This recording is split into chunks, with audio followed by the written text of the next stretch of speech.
Welcome to this video on the top 10 vampires of Clan Salubri. If the Tzimisce was my longest video, this was probably going to be the shortest, at least for now. Clan Salubri, the luminaries, the unicorns, those vampires with 3 freaking eyes. There's not a lot of information on the Salubri since they were pretty much on their way out by the late 12th and early 13th centuries. They were never a very numerous clan to begin with and were always very insular. They were never active participants in the jihad, which is why the Tremere targeted them in the first place, rather than, say, the Toreador. Their particular hat is that they were healers, not just of the body, but of the soul as well. And then there were another bunch of Salubri who went in the opposite direction and became warriors, whose sole purpose was the hunting of demons and the infernal. But without further ado, here are the top 10 vampires of Clan Salubri. Number 10. Rayzeel. Even in the Dark Ages, after nearly a century of a Tremere program of extermination, Rayzeel was more legend than fact in Clan Salubri. Supposedly she was a slave in her mortal life, a slave with the gift of song, a gift which was so great that it moved Saulot himself to weep tears of blood. Saulot embraced Rayzeel and kept her near as his favorite child. There is some speculation as to whether or not Saulot embraced her for love. He had forbid such embraces to his childer. While there is proof that they were close, there is nothing indicating anything improper between them. Perhaps Rayzeel is the reason that Saulot forbid his progeny to embrace for love thereafter. Rayzeel tended to her sire when he fell into his prophetic trances, and roused him from his grief after the Bali War, a war that he explicitly forbade her from participating in. When Saulot fell into torpor for the final time, Rayzeel disappeared from history as well. After Tremere committed diablerie on Saulot, most Salubri assumed that Rayzeel, never far from her sire's side, met a similar fate at the hands of the usurpers. Yet, every so often, some vampire, who bothers to study the Salubri in greater depth than the Tremere's propaganda against them, has caught hint that Rayzeel may have survived. Songs that bear the mark of her style and composition have turned up throughout history, though when the singers of those songs are questioned where they heard it from, they have no answer. Number 9. Samiel. Before Samiel, the reputation of Saulot and his progeny were that they were all peaceful, loving healers, and seekers of Golconda. If so, then Samiel didn't fit the type. Samiel was certainly capable as a healer, but he was too restive, too aggressive compared to Saulot's other childer, which raises the question of why Saulot would embrace such a man as Samiel to begin with. Maybe Saulot foresaw a time when the Salubri would be called upon not to heal wounds, but to inflict them, and not to save lives, but to take lives, in service to a greater good. So Saulot sent Samiel to study the more martial disciplines with the Bruja and the Gangrel. When Samiel returned to his sire, he was a mighty warrior who had wrestled beasts into submission, turned the flow of rivers aside with his own strength, and wandered naked and alone through the wastes of Nod for 30 nights. Samiel, in turn, embraced and trained a brood of warriors, 15 in all, the first of the warrior caste of Clan Salubri. When rumors of the Bali reached the second city, Samiel sent 4 of his warriors to investigate. Of the 4 that departed, only 1 returned, and he was so overwhelmed with madness and terror that after he was sensible enough to relate his story to Samiel and Saulot, the warrior chose to face the sun rather than continue on. And it's at this point that the story of Samiel gets a bit odd. According to Nuriel, a 6th-generation Salubri warrior, Samiel died in battle during the Bali Wars at the hands of the Bali Methuselah Nergal after he was betrayed by another Salubri known only as the Traitor. The Bali War is generally fixed around the eruption of Mount Thera during the Bronze Age. Yet, there exists a Salubri warrior named Qawiyya el-Ghaduba, embraced in the 7th century AD, who claimed Samiel as her sire, long after the Bali Wars and the Second City. What's more, the Salubri historian Silas claimed that Samiel died not in battle against the Bali, but against the Tzimisce antediluvian. This is a hell of a disparity in time, location, and objective, so let's try and puzzle this thing out. According to Silas, the Salubri covered up Samiel's death because they believed Samiel might have made a mistake. But could he have? Possibly. Samiel's primary objective for most of his existence was the hunting of the infernal. And who was the Tzimisce antediluvians' new best friend in the Carpathians? The the demon, Kupala. It would not be much of a leap for Samiel to come to the conclusion that the antediluvian had been seduced and corrupted by the demon, and therefore in need of killing. An antediluvian on a warpath is bad enough. A demon-tainted antediluvian would be the definition of a world-ending event. What's more, the Assamites, who were present at the final destruction of Chorazin, where the Bali leveled their curse of vitae addiction against the Assamites, made no mention of any Salubri warriors present. According to the Salubri, Chorazin was where Samiel was betrayed and killed. The final piece of evidence is that the Tzimisce antediluvian was reborn after its death in the body of its favorite child, the Draken, a story confirmed by another of Tzimisce's children, the Methuselah Yorak.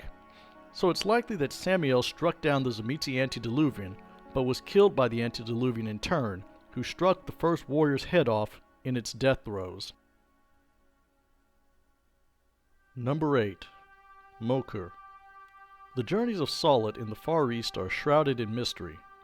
When Saulot returned to the west, he brought back a great deal of wisdom concerning Golconda, the unmapped road. The antediluvian also brought back a child, Mokur. In life, Mokur had been one of the Jomon people of Japan. He had been a simple potter, but had a clarity of perception and thought that pierced through the complexities of life and death. Mokur's earthly wisdom served as an anchor to the restless mind and spirit of Saulot.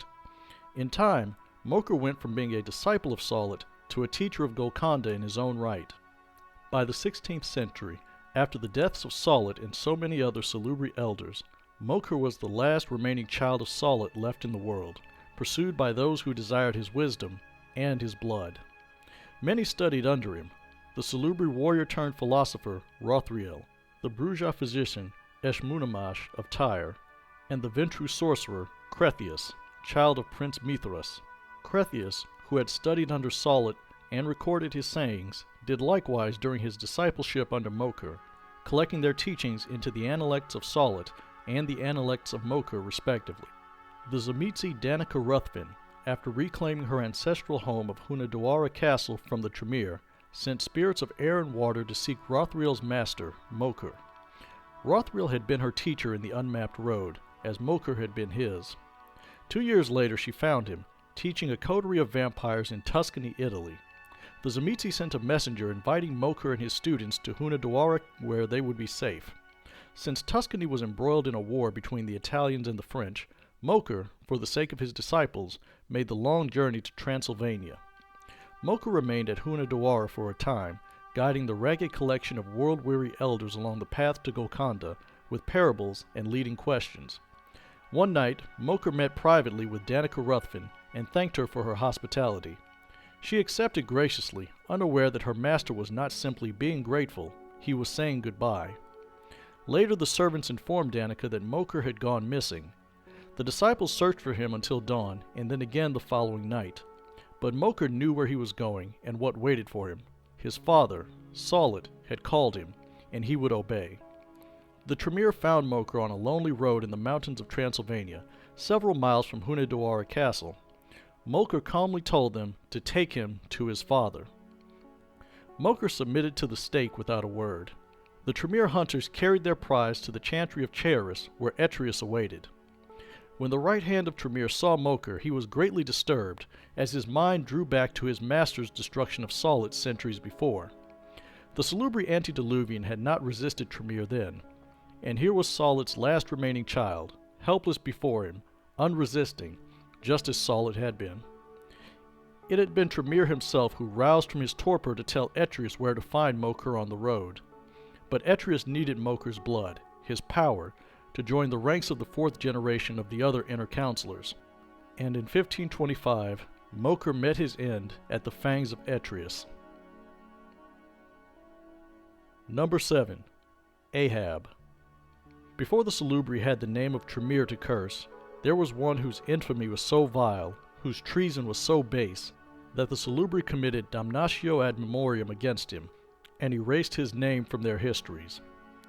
Curious scholars have since given him the name Ahab, but this may or may not be accurate. In Salubri lore he is simply known as the Traitor, and his crime was to betray the greatest Salubri warrior, Samiel, into the hands of their hated enemy, the Bali, led by Nergal. Supposedly Ahab survived the Bali Wars and continued to advance the Bali cause throughout history. Some Salubri accuse him of being the true architect of the Tremere's genocidal campaign against their clan. But one of the things that unites all nations and cultures is a hatred for traitors and the traitor archetype. Every culture and mythology has its Satan, its Loki, its Iago, its Emmanuel Goldstein, the hidden fiend to whose invisible hand any and all misfortune may be attributed. Ahab, or the traitor, or whatever name one gives him, was a useful tale Salubri elders used to frighten their children about the dangers of Bali subversion and of the enemy within. But if the traitor is real and remains into the modern nights, then may God have mercy on whatever remains of his soul, for if the remnants of the Salubri find him, they shall have none. Number 6. Qawiyya el-Ghaduba. By 1197 AD, few Salubri remained in the world. Samiel, progenitor of the warrior line of the clan and creator of the Code of Samiel, embraced 5 children from whom all Salubri warriors could trace their descent. But in 636 AD, Samiel rode to his final battle and created one final child in a small village in the Middle East. Samiel came upon a scene of death that was not out of place for the time, a village consumed by disease, with the dead left to rot in houses and on the street. The living and the healthy had long since fled, but then the elder warrior saw someone moving, carrying a body on its back to a pile of other bodies. As he rode closer, Samiel saw that it was a woman, stronger than she looked, carrying a bloated corpse to add to the pile. In his third eye, the woman's life played out before him, how she attended to her husband, brothers, and infant son before the pestilence claimed them all. Now she gathered their corpses and those of her neighbors outside their homes and consigned them all to the cleansing flame. Samiel asked why she alone remained, and chose to risk illness herself rather than leave with the rest of her people. The woman, Qawiyya el-Ghaduba, said that it was her duty. The dead could not be left to rot. The plague that had struck down her family was the work of a devil, who desired the town for itself. She told him that so long as one person remained, as long as one person kept faith, then all of the devil's schemes and powers could be foiled. Samiel then felt that the meeting between them was destined. He gave Qawiyya 2 things before he rode off to fight in his final battle. First, the embrace, making her the last of his children. Second, the only known first-hand copy of the Code of Samiel, written in his own hand. He instructed her to keep the blood and the code safe. When Qawiyya arrived in Jerusalem nearly 6 centuries later, it was to conduct her own campaign of vengeance against the Tremere and all who would defile the holy places. The Jerusalem Tremere were slain to the last man. The Salubri scholar named Nahum bin Enosh aided her in the task before he gave up the world and slipped into torpor. Qawiyya will guard his body in the nights to come, secreting him to a place where he would not be found, and protected as fiercely as the Code of Samiel, still in her possession. In December of 1228 AD, Qawiyya made her haven at the Mount of Olives and summoned all of the princes of Outremer, except for Tyre, to meet there and hear a proposal. The Salubri warrioress offered the princes peace, albeit a temporary peace between them, regardless of clan or religion. After some negotiation on the finer points, all of the princes, save those from Tyre and Cyprus, agreed to join the Diet of Olives and sheathe their swords and agree to a 10-year peace. The emissary from Cyprus was not authorized to sign any treaties in his master's name, and as for Tyre, well, let's just say that the true power of Tyre was not the sort who would ever make peace with the Salubri, and just leave it at that. Qawiyya's fate in the modern nights is unknown. Number 5. Achmet. By the end of the 12th century, Achmet was one of the few Salubri remaining who pursued higher mysteries of enlightenment rather than fleeing from the Tremere or engaged in a feudal war of retribution. He was embraced in 813 AD by a vampire, perhaps appropriately named Orpheus, for Achmet's philosophy of enlightenment was that higher truth could be attained through inducing and deciphering dreams. He believed that the visions he gained from fasting and dreaming were revelations that would eventually lead him to Golconda. Achmet made his haven in Constantinople during the reign of the Trinity, though it was far degenerated, as Antonius lay dead, the Draken was departed, and Michael lost in dreams of his own divinity. Achmet's philosophy attracted a small but loyal following, including one of the Tremere, Teresa Caine, a former Hermetic mage embraced against her will, turned fugitive. Achmet befriended the leader of the Obertus Tzimisce, Jesu, and learned from him the secret of blood fasting, a technique that he practiced while strung inside of a cage of Tzimisce design. Given the Tzimisce understanding of ergonomics, Achmet's meditations in the blood fasting cage were likely not very comfortable. In his dreams, Achmet received a vision that he was destined to play out the tragedy of his grandsire Saulot with his loyal Teresa Caine, who would destroy him to complete her own mastery of dream magic. But Achmet believed that his destruction would plant the seeds of rebellion and possibly rebirth. Number 4. Aisha bint Wahiba. In the 11th century, Aisha lived a quiet, unremarkable life in Antioch, a life that was broken by the Byzantine Salubri, Achmet the Dreamer. The dreamer claimed that he recognized in her the natural ability to heal others. But as more observant vampires saw it, Aisha possessed something that Achmet lacked, an inherent pleasure in helping and nurturing others.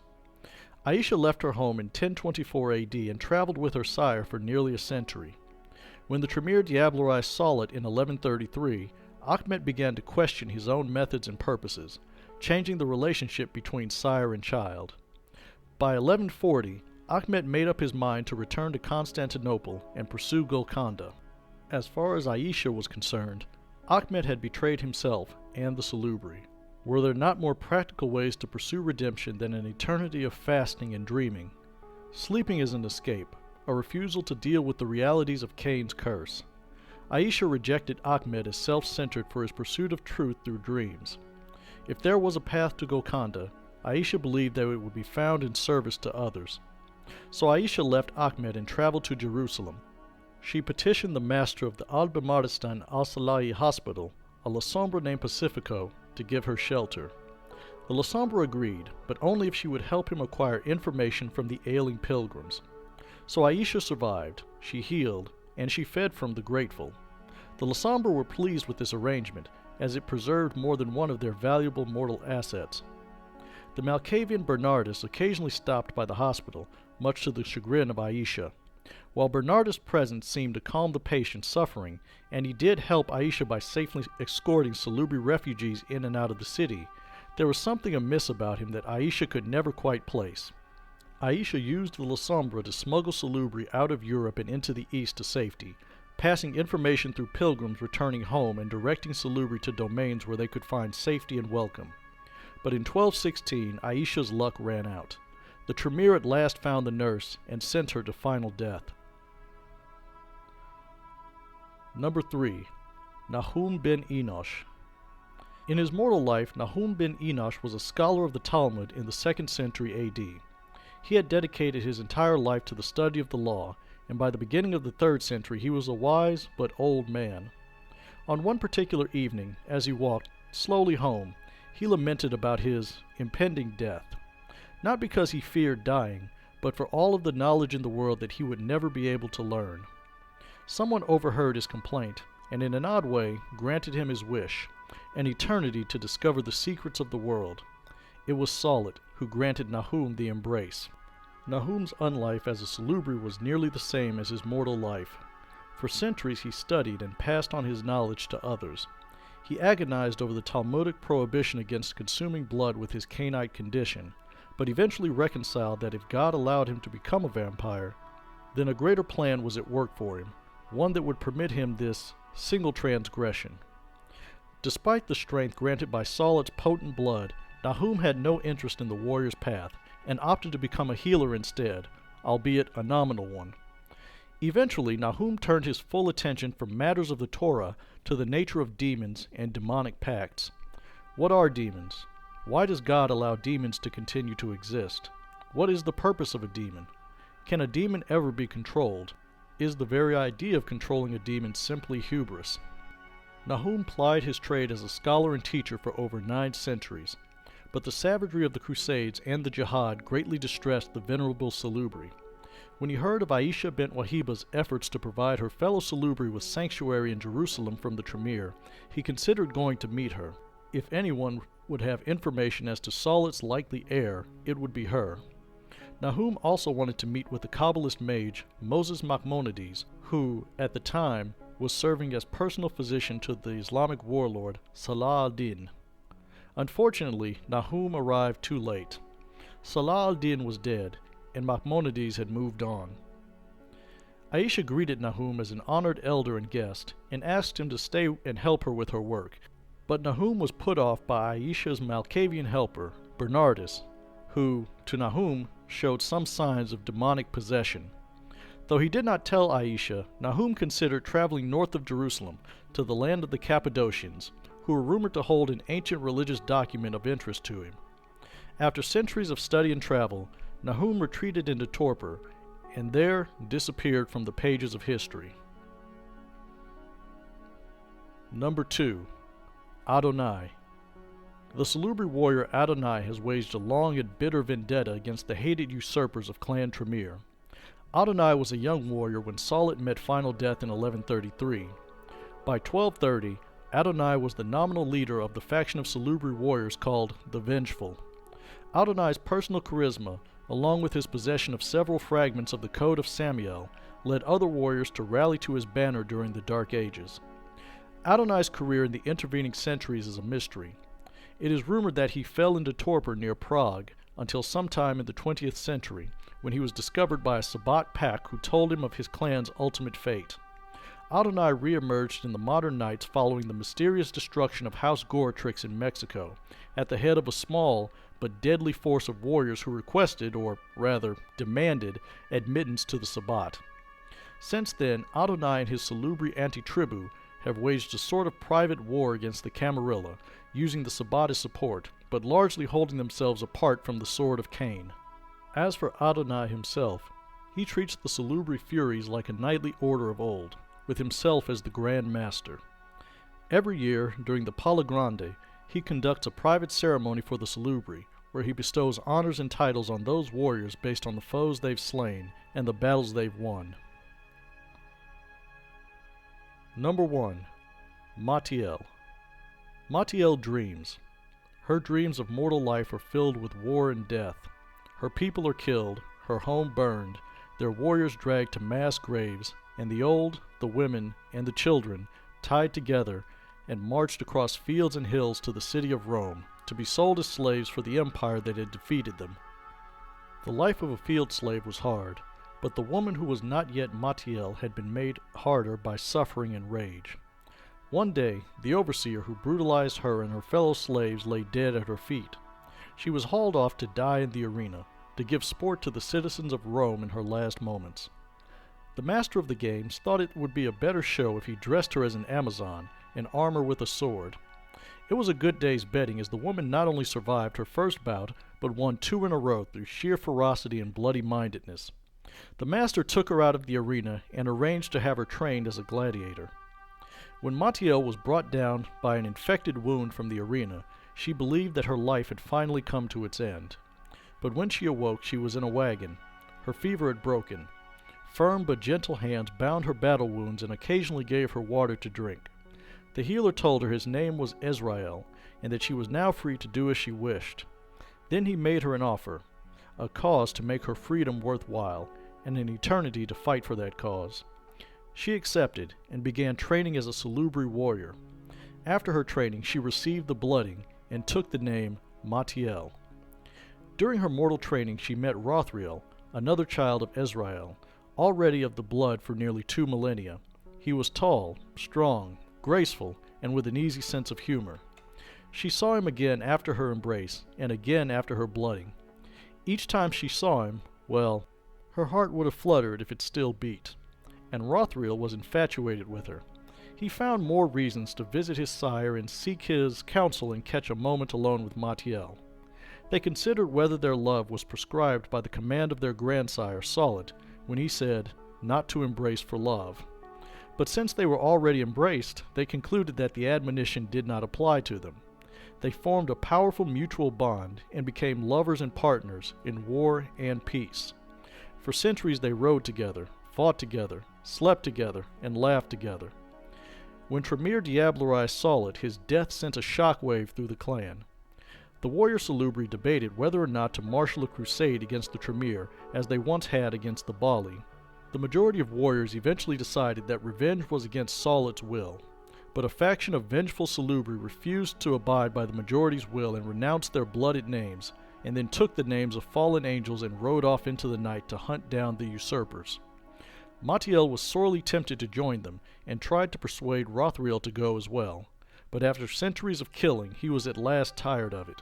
He wanted to lay down his sword and take up the path of Golconda. At first, Mahtiel thought it was just weariness talking. Rayzeel had pondered Golconda before, but always returned to the sword. But this time, however, he would not be swayed. She begged him to reconsider for her sake. That night, they quarreled more angrily than they ever had before, and Mahtiel left him in a fury, riding off into the night. When she returned to their shared haven a month later, Rayzeel was gone. Mahtiel was grief-stricken and panicked. She wandered Europe blindly, only avoiding Tremere treachery by good fortune. It was not only the usurpers' magic and mercenaries she had to overcome, it was their lies. The Tremere denounced the Salubri one and all as soul-stealers and infernalists.